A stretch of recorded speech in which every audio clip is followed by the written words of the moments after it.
As a kid, I spent quite a few hours wandering around San Andreas just looking for a reason to let the police chase me. This type of open world city feel has created a whole genre of crime games, and Retro City Rampage DX is the first of its kind to hit the Switch.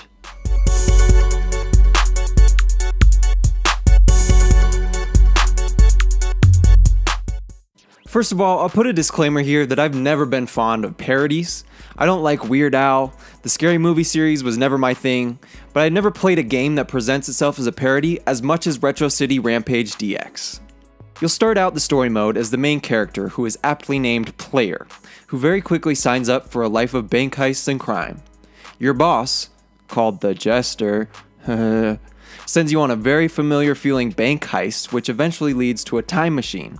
You're teleported to a distant time in which you're greeted by Doc Chalk, who helps you on your main mission throughout the story. This all happens in the first 15 minutes of the game, but the 80s pop culture references only get stronger from there.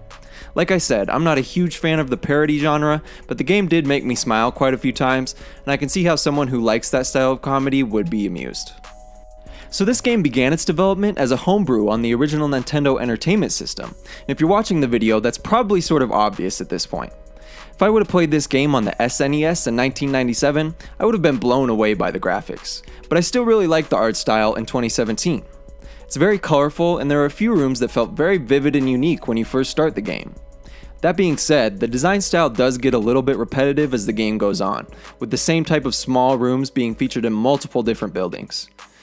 It looks pretty good on the docked mode, but I really enjoyed how it looked on handheld mode at nighttime, in bed without the TV. I love top-down shooter games, and I was actually really excited to get another one of these on my Switch. The combat system works really well. It's pretty much exactly like Grand Theft Auto, where you can hit the left button in real time to change your weapons fluidly. It feels very natural, which is good because there's actually quite a few challenging missions in here. It's definitely old school style in that the hard parts are really hard and don't really motivate you to get better. After the first few hours with the game, the story mode missions get sort of repetitive, and you're going to get a lot of kill everyone in this building and bring me that important thing type of quests. When I got bored of the story, I went over to the arcade mode. There's a little under 50 different arcade challenges that are all unlocked through random events in the story mode. The challenges range from blowing the most stuff up in 60 seconds to running over the most civilians in 30 seconds.